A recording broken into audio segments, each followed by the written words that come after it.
Hi, and welcome to our 5-part workshop series called How to Become More Inclusive and Accessible at Work.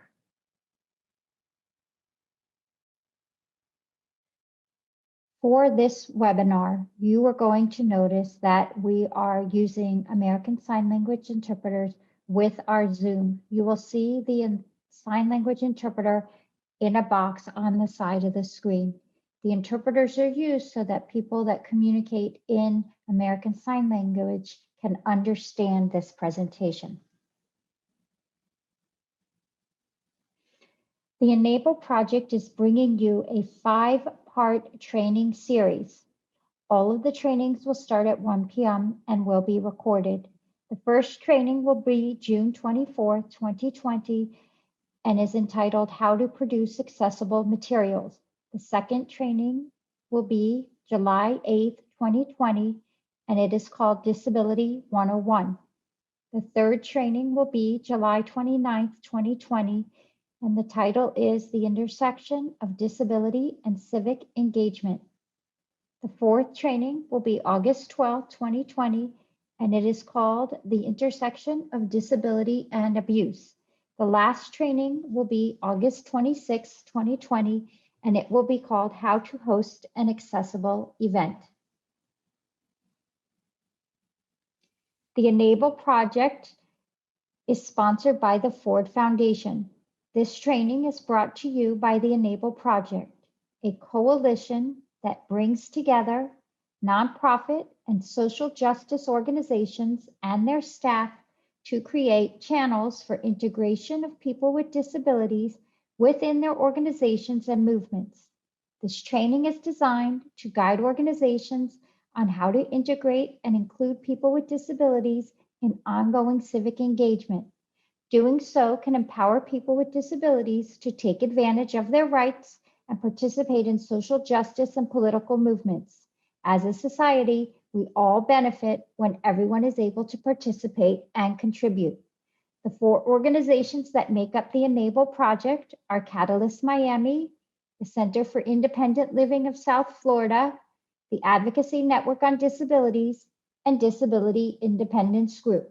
You will learn more about these organizations at the end of this presentation. Today's training is workshop number 1, and the title is How to Produce Accessible Materials. We're going to start this presentation by showing a video. Please watch the video.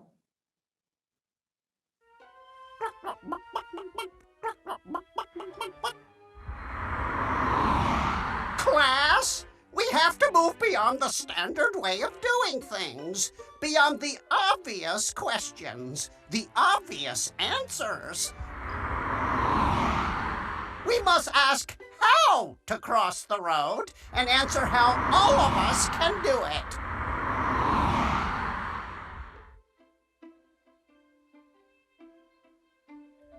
Like I was saying, stairs up to a bridge over the top. That way you just run right up and over.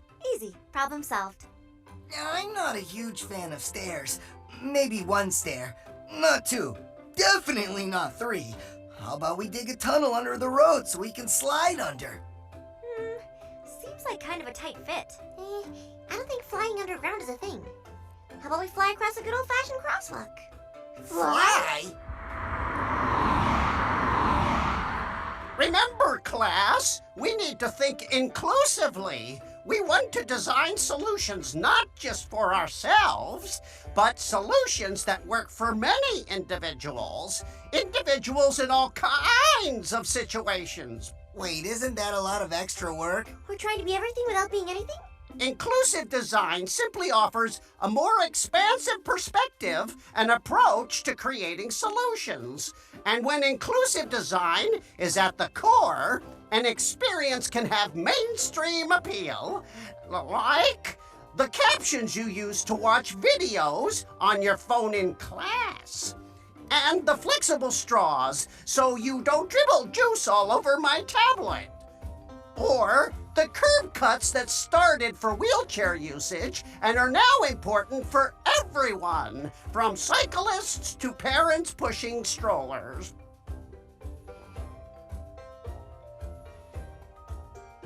And class, inclusive design is essential from mobility to education to technology.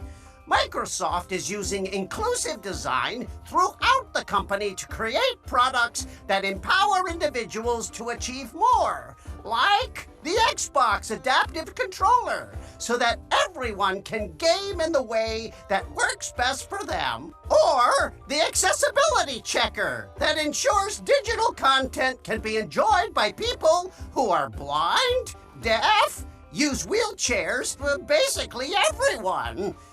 And they want to help others implement inclusive design too. So they've shared lots of training materials and even an inclusive design toolkit.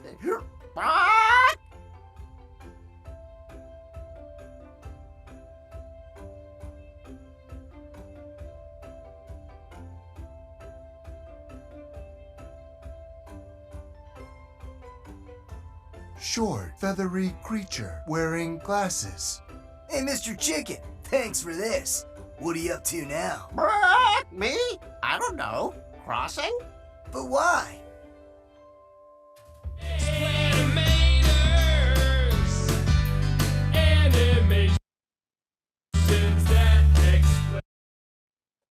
Hi, my name is Debbie Dietz, and I am going to be your trainer today. I am the founder of Disability Independence Group, or DIG. We are a disability rights advocacy center in Miami, Florida. Our mission is to expand opportunities for participation, education, employment, and acceptance of persons with disabilities through advocacy, litigation, education, and training. Some areas we focus on include fair housing, employment, education, how to safely communicate with the police, human-animal interactions, the intersection of disability and abuse, and voting. And we will tell you more about our organization at the end of the training. You just saw the video from Microsoft that talked about universal design. And now we're going to discuss the concept of universal design and what it means. Universal design is a concept in which projects or environments are designed to be used by all people to the greatest extent possible without the need for adaptation or specialized design.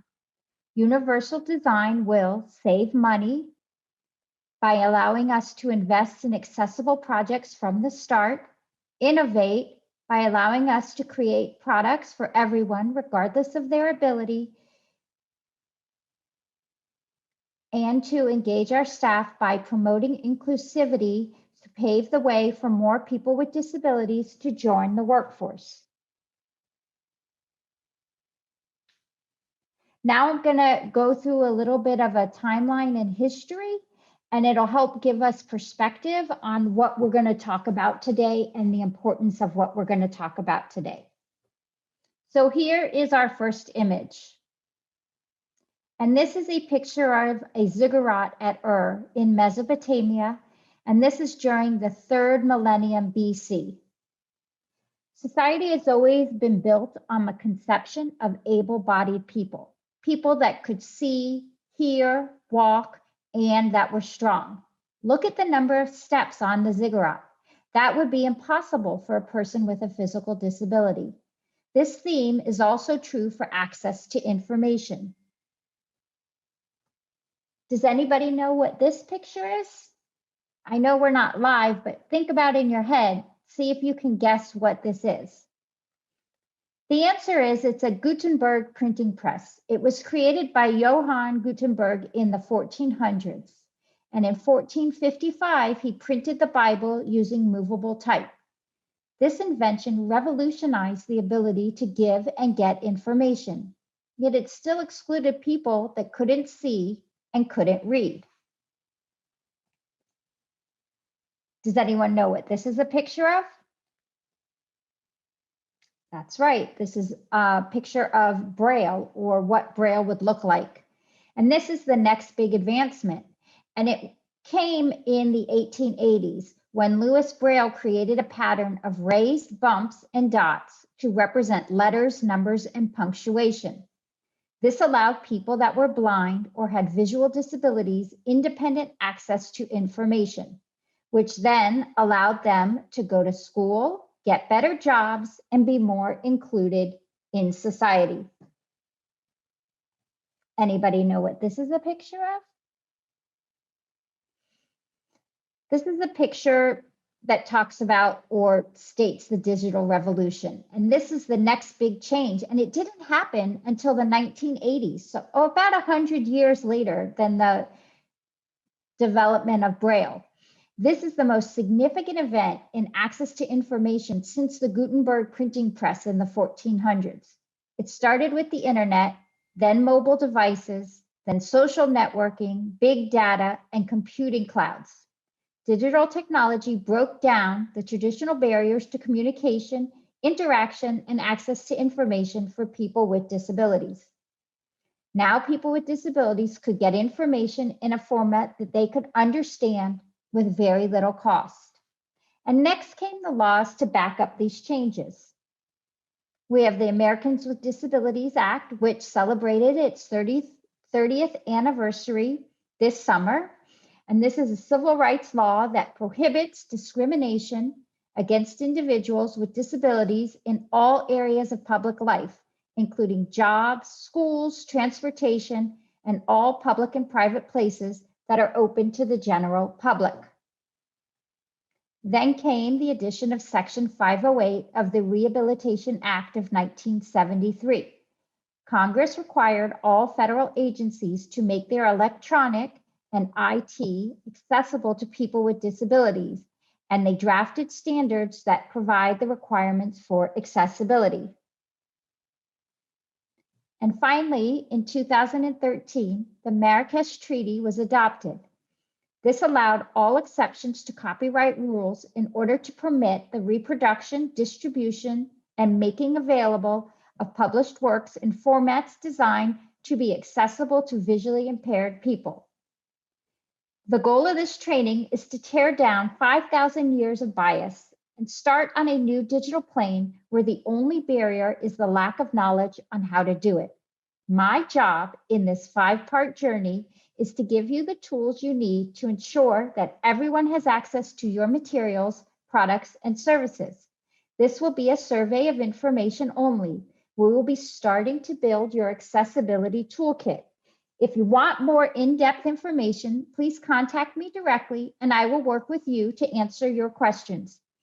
After each training, you will be given a survey. If there's a topic you want to learn more about, put it in the survey and we can continue to create new trainings to answer all your questions. Remember, accessibility is about more than compliance with the standards.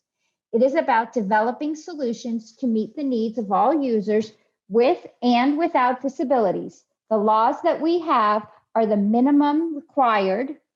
You can and should go beyond these minimums.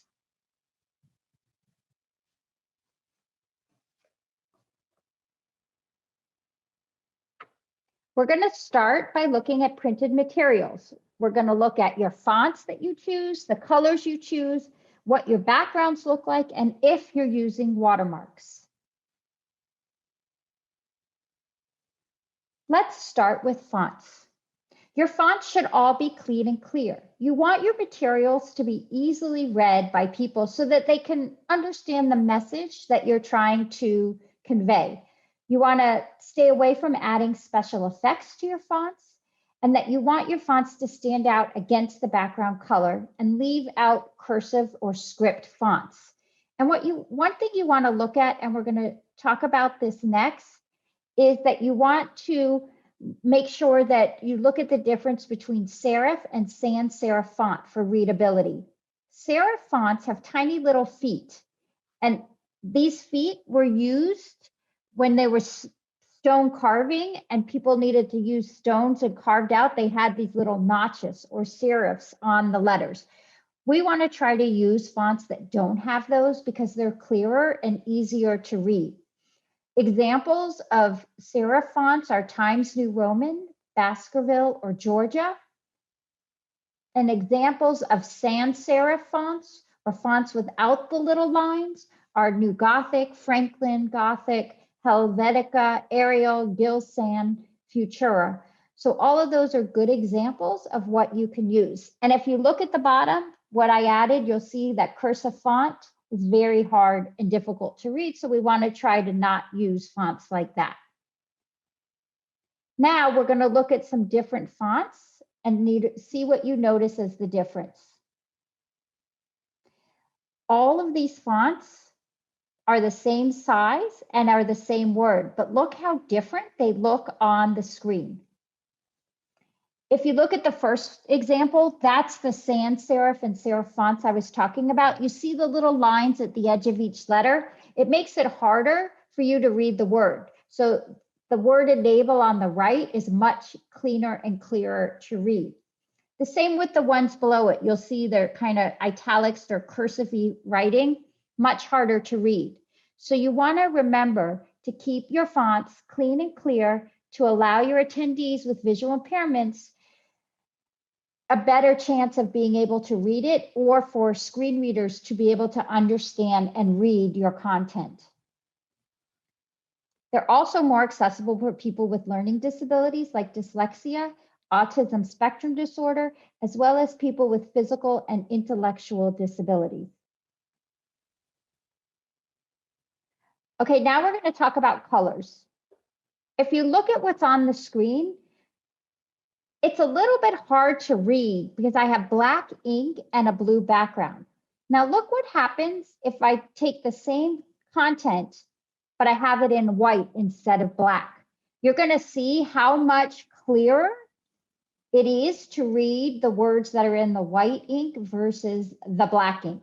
And that's one of the things you want to look at. What is the color of your background versus what is the color of the font or text that you're using. And we'll go through at the end how there's a website you can use to test your colors to see what that contrast is and if you're using colors that have the best or the optimum contrast for what your message is or what you're trying to say. We're going to also look at another example of this.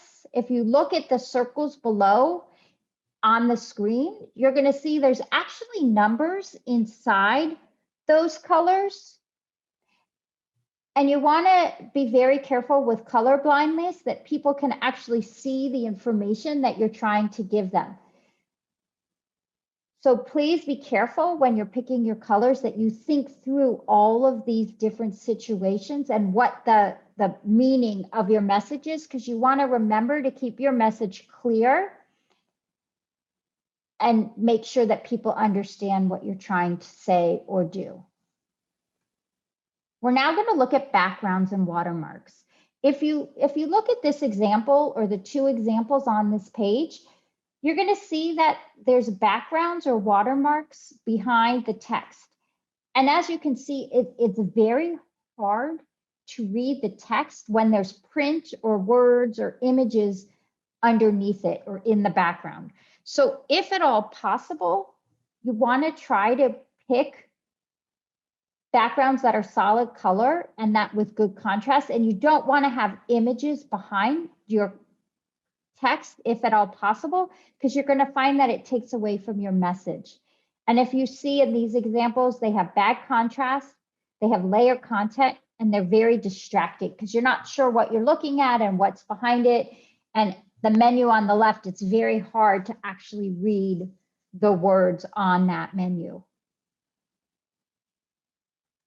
The next thing, here's another example of flyers. Look at the difference between the flyer on the left and the flyer on the right. If you notice, on the left, you have the picture underneath or behind the words, and on the right, they have the pictures of the fruit below, and it's much clearer and easier to read that flyer with the pictures being separate from the words than behind or underneath the words.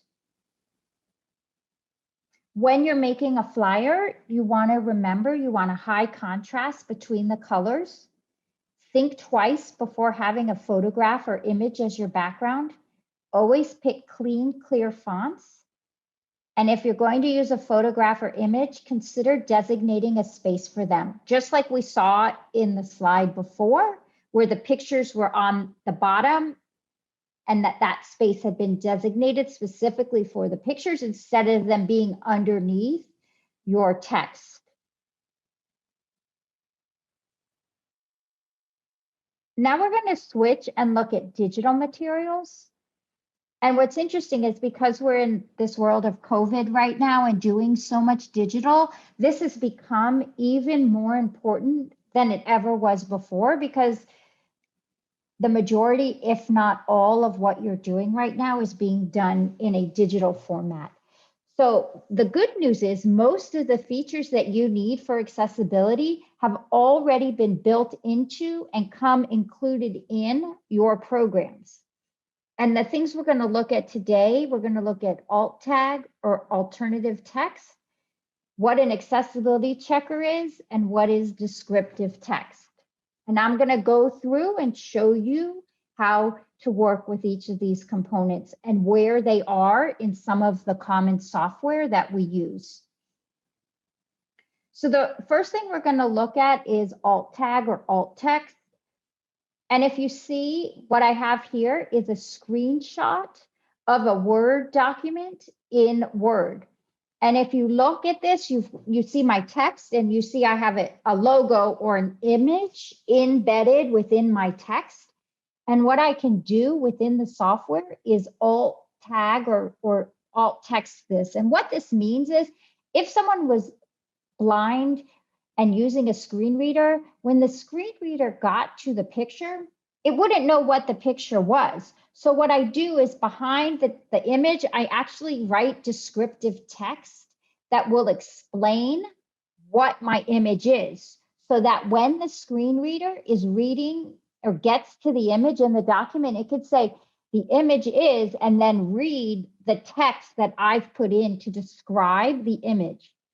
So if you look at your Word document and you go to the top where it says picture format, and then you look in the middle of the toolbar, you'll see it says alt text. And then I showed you to the right of the document what that looks like.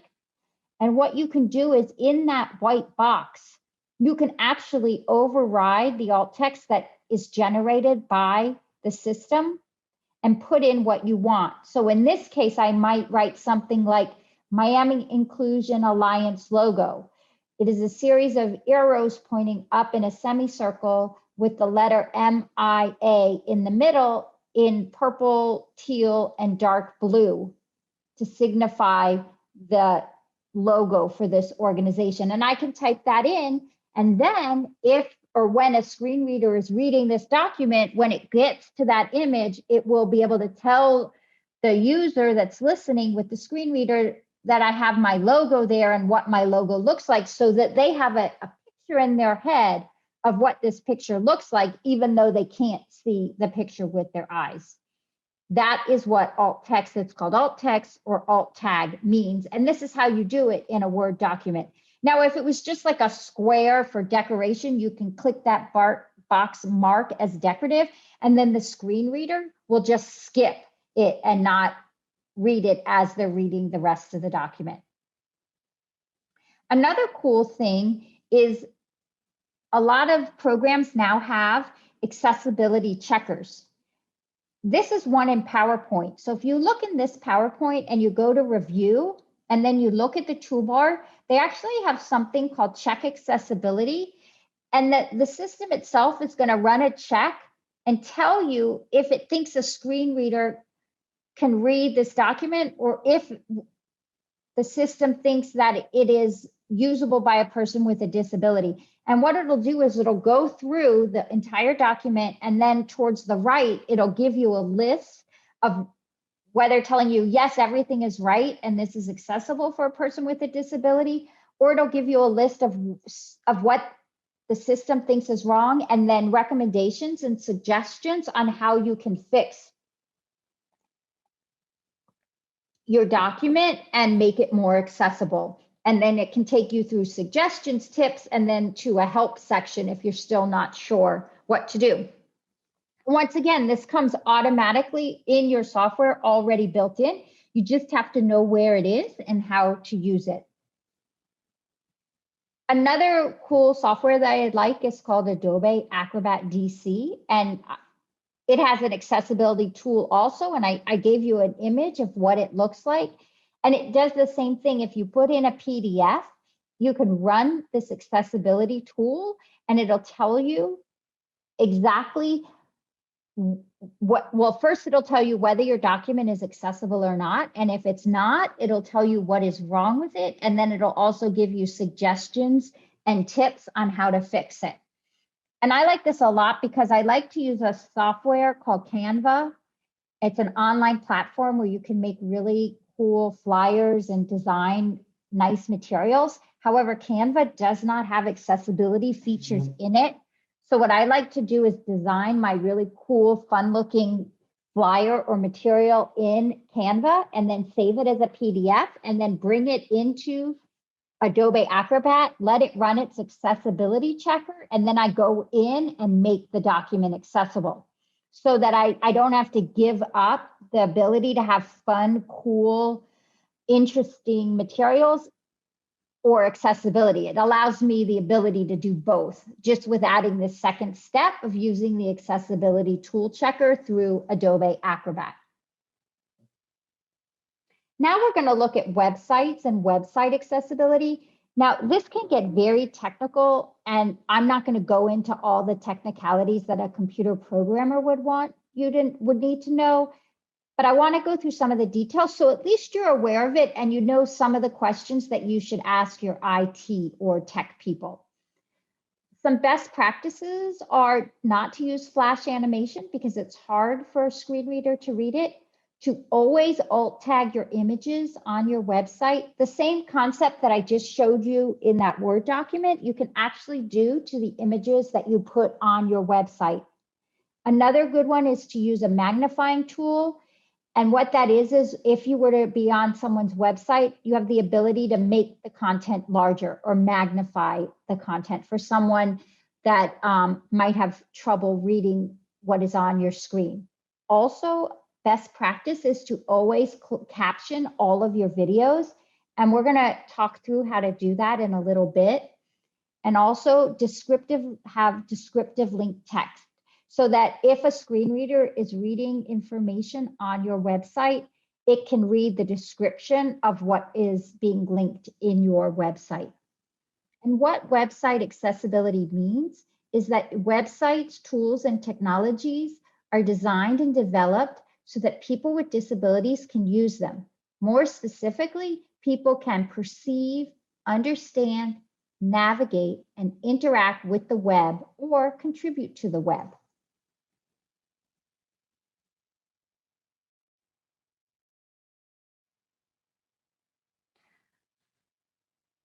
Website Accessibility Initiative is called the W3C or WAI. W3C stands for the World Wide Web, and it's a consortium that develops international standards for the web. And WAI, Web Accessibility Initiative, develops standards to understand and implement accessibility. So WAG Accessibility launched in 2008. And what it is Web Accessibility Guidelines. And it describes a series of standards developed by the World Wide Web Consortium, or the W3C. And this gives companies an actionable guide and resources for making a website accessible to users with disabilities. Now, as I said, we're not going to get any more technical than that, but then you've got now these 3 sets of rules that you're working with: the ADA that we talked about at the beginning, the 508 compliance, and now the WCAG standards, or the website accessibility standards. And if you have questions or want to go in more detail to that, you can reach out to me or talk to your IT people about that. But it's really important to remember when you're coming up with an accessibility plan to not forget to include your website in that plan. Now we're going to switch and talk about social media, because social media is also something that we're all using now all the time as a way to communicate with the people we're trying to reach. And I'm going to go through Instagram, Facebook, and Twitter, and I'm going to show you how step by step you can go through and make your posts accessible so that you can reach as many people as possible. We're going to start with Instagram because it's a really easy one to use. So if you go to Instagram and you pick your picture and then you attach it, and then as you're getting ready to share it, you look at the bottom, the second slide at the very bottom, it says advanced settings in gray. You want to click that. And when you click that, if you look at the third box, it says write alt text. If you click that, look at the fourth box. What you do is it allows you to write in your own description of the image that you've just attached in Instagram. So you might want to write for this an ocean with green and blue water and a blue sky with white clouds. And then you hit save. And then when you post your Instagram post, not only do you have your beautiful picture, but you have your alt text there for someone with a screen reader that wanted to actually be able to visualize with words of what your picture is talking about. The next one is Facebook.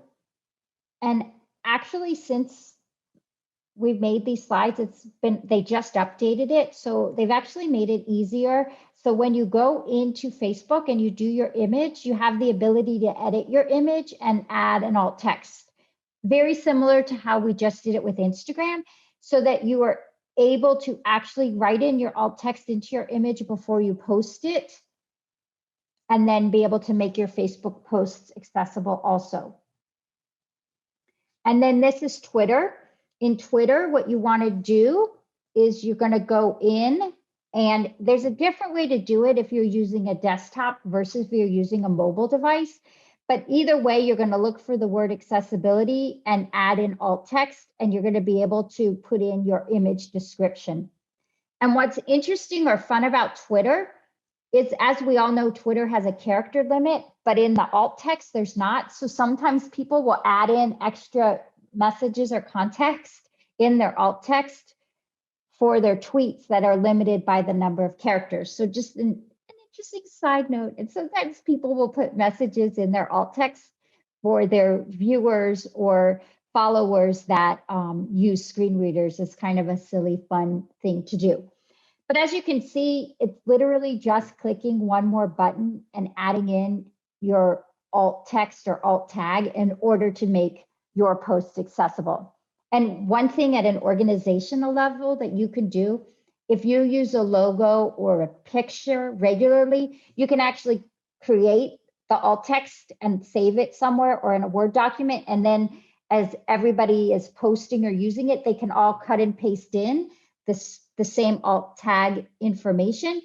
And then one, it's easy. And two, it will allow for consistency in the messaging that you're doing. So that's just a tip. So like when we prepare materials at my organization, well, if we have images that we want posted, below it, we'll actually draft the alt tag or alt text language in advance so that it's very easy for the person that's going to post.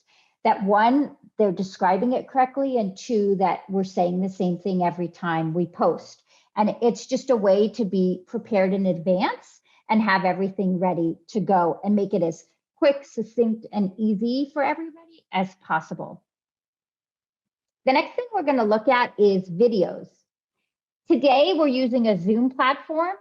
And if we were doing this at the time live, you would have seen that we would have had American Sign Language interpreters in real time on the screen that would have been pinned or favorited so that you could see them. And also we would have had captioning at the bottom. The other 4 videos, you're going to see this in the recordings.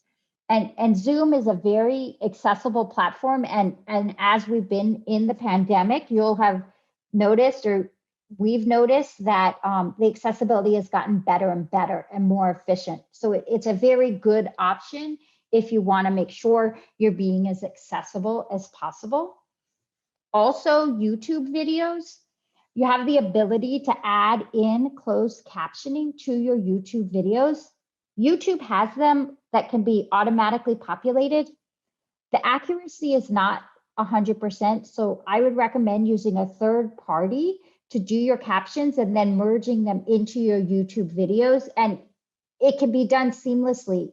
Actually, since the pandemic started, the company that we use actually will embed them into the YouTube video for me. Before I used to have to upload the file. Now it's doing it automatically for me based on the settings I pick, and it's done in less than 24 hours. So if I submit a video the night before, by that morning, the video is captioned and already embedded within the video for me to share live for my people to watch. So very easy and getting better and better since COVID has started, which is exciting for us to watch.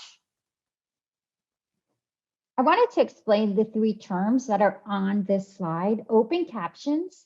What that means is they're burned in captions in the process of adding the subtitles to the video, and they're always going to be on. Closed captions, or the CC that you see, it's a separate file that's attached to your video. It can be edited and it can be turned on or off. So you can have the option to watch the video with the captioning on or turn the captioning off and just watch the video. And then audio descriptions are also known as visual descriptions, and they refer to an additional narration track that's with the video. And all of these are just different forms of accessibility that you can add to your videos. As I was telling you before, in YouTube, you can go into the video manager and work with the closed captions, or you can upload them directly into your video. And as I said, now the company that I'm working with does it automatically, and they're embedded in there once the process is done. But as you can see, you can actually go in and edit and change the timing. It's a very user-friendly way to make sure that you're accessible. And as I said, in Zoom, you can add closed captions. You can either assign someone to type live, or you can hire a third-party company to do your captions. And you can also have an American Sign Language on the screen signing what's being done. And also in terms of other forms of accessibility, you can also connect in people that translate in different languages, such as Spanish or Haitian Creole, which you will see in our other recordings. We have language accessibility also. So Zoom allows you to do many, many different things at the same time so that you can reach as many people as possible with the work or information that you're trying to share. Okay, so now what we wanted to do was switch and do a little bit of practice so that you can take some of what I've been showing you and actually try it yourself. All right, so what you'll be able to see now is this really cool website, and it's called webaim.org, and it's a really great resource for website accessibility. And I like to use this page, which has the contrast checker. And if you see, as you scroll down, it tests for all those website accessibility levels that I was telling you about before. So if you look at this, you've got a foreground color of blue and a background color of white. And if I were to use a white piece of paper and put this color blue ink on it, it's showing me that I pass all the levels of accessibility. But look at this, if I go to a lighter color blue, you're going to notice that all of my tests have now failed. So I love this tool because it's free and it just takes a couple minutes, and I can say, oh, I love this color or this background, but let me see how great it is as accessibility with contrast and color. And I check it. So what I can do, I can double click the light here and go to the color and pick a color and then get what it is and then go back in, and you can change the different types that you want and check something. And then I can go back to my contrast checker and then say, does it work? Oh, great. If I change it to this color, then it works. But if I go to this color, look, it fails. Or I can say, what if I wanted a black background? How does that color look on a black background? And look how much I can change. All these different colors are going to be accessible. But look, if I get too dark, then it fails because you can't see the ink on the background. Or you can go here and pick, oh, I want red. Yay, I like red. So that's my color. But look, my green ink does not look great. So what color ink do I need till I can get that good contrast? And it's really basically none of that color with that is great. So let me go. Maybe I need to change my red a little. What can I do? So if I use that red with that ink, then I've got good color contrast. So that's the first thing I wanted to show you. And now I'm back sharing. And what I wanted to show you on this is website accessibility. Here's one that lets you change the contrast from dark to light and also allows me to change the font size.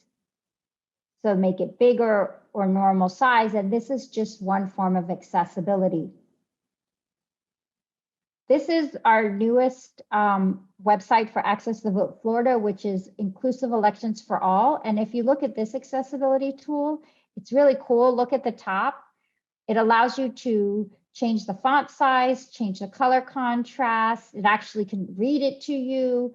It does all kinds of different features, lets you magnify. So as I said, there's lots of different ways that you can bring accessibility into your website. Now, if we go on, if you want, we'll do a quick practice of what it looks like to use the Adobe Acrobat and look at accessibility. So here we go. So if you look at this, this is a document that we made as part of a project. And if I were to go down to more tools, scroll down, you'll see the accessibility tracker. You go to the side, you can do accessibility check. You start checking. And then at the bottom, it's going to the left, you're going to see it's going to tell you exactly what is missing and then how to fix it. So this is a color contrast manual check. I've already checked the colors, so I can press pass. See, it says my tag PDF is correct. It tells me 2 of my figures are missing alternative text, so I can go here to set alternative text, and then it'll take me through all the images and I can fix what needs to be fixed. So a very good, fun way or easy way in order to allow documents to be checked for accessibility and have the accessibility shared. All right, moving on. Let's keep going. So our second workshop will be Disability 101, which since you're listening to this recorded, you can just go to the next recording and hear the next workshop. Hold on one second. And then in this workshop, we're going to talk about what is disability, accommodations, and I'm actually in this one, you're going to see some of the interns that work at my organization, Disability Independence Group, our summer interns, all have a part in this training and are going to share what they've learned at DIG and be part of the training. So it's a fun training and you should enjoy it. And that's the next training in the series of workshops. Now, just at the end, I want to go through quickly and tell you a little bit about each of the partner organizations that make up the Enable project. The first is Catalyst Miami. And as you see, their website is here. You can get more information about them at www.catalystmiami.org. And their phone number is 786-527-2575. And you can reach either Sunny Barma at SunnyB, SONNIB at catalystmiami.org, or Camilo Mejia at CamiloM at catalystmiami.org. Catalyst Miami is a Miami-based nonprofit organization whose vision is a just and equitable society in which all communities may thrive. We set out to accomplish our work by identifying and collectively solving issues adversely affecting low-wealth communities throughout Miami-Dade County. We work with community members and a variety of multi-sector partners to provide direct social services, leadership development programming, and access to economic well-being and civic engagement opportunities.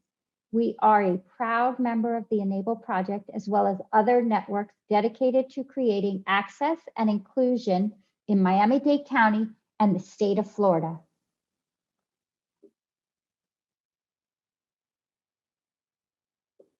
The second partner is the Center for Independent Living of South Florida.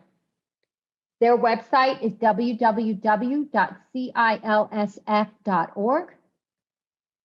Their phone number is 305-751-8025, and their video phone is 786-347-7318.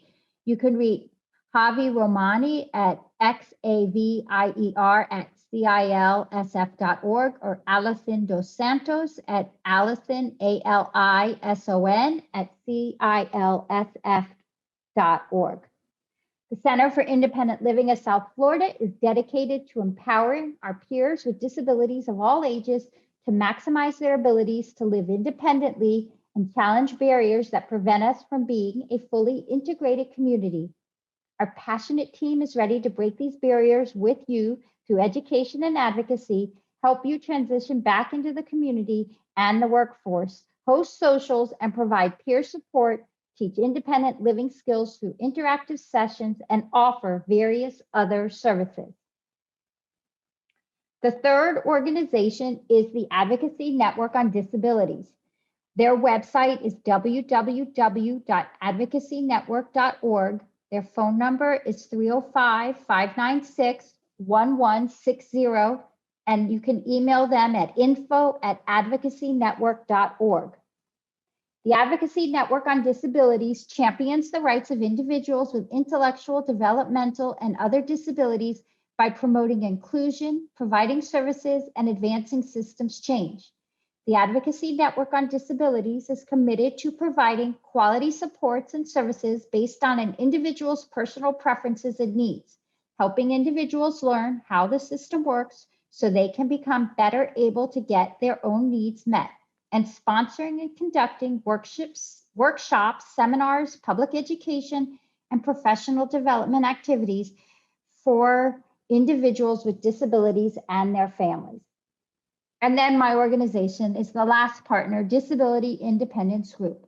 Our website is www.justdigit.org. Our number is 305-669-2822. And you can reach me, Debbie Dietz, at debbie@justdigit.org or Sharon Langer at sharon@justdigit.org. And what our organization does, I already told you, so I'll quickly just tell you a couple of our projects. We have the Access the Vote, which I showed you, which is about making sure people with disabilities can vote in a safe, fair, and equal manner. The Miami Inclusion Alliance, which you'll hear more about in future webinars, that looks at the intersection of domestic violence, sexual assault, and disability. Our Wallet Card project, which allows persons with disabilities how to safely disclose their disability to police or law enforcement. And then our Supper Social Club, which is a neurodiverse dinner where we all get together and have dinner once a month. Because of COVID right now, our event is virtual and it's usually the first Monday of the month. So if you're interested, you can reach out to us and we will give you more information. If you had been in the live session of this, we would have opened this up for questions, but since you're listening to it digitally, if you have any questions, just email me directly at debbie@justdigit.org and I'll answer any questions that you have. And I just wanted to say thank you so much for listening to our presentation today on how to produce accessible materials. And I wish you luck trying to Make your materials, your social media posts accessible, have fun with it. And once again, if you have any questions, reach out to us. You can either reach out to me, Debbie, and our information is on the screen, or Camilo, who is the contact from Catalyst Miami for the Enable project. Thank you so much and have a great day. Bye.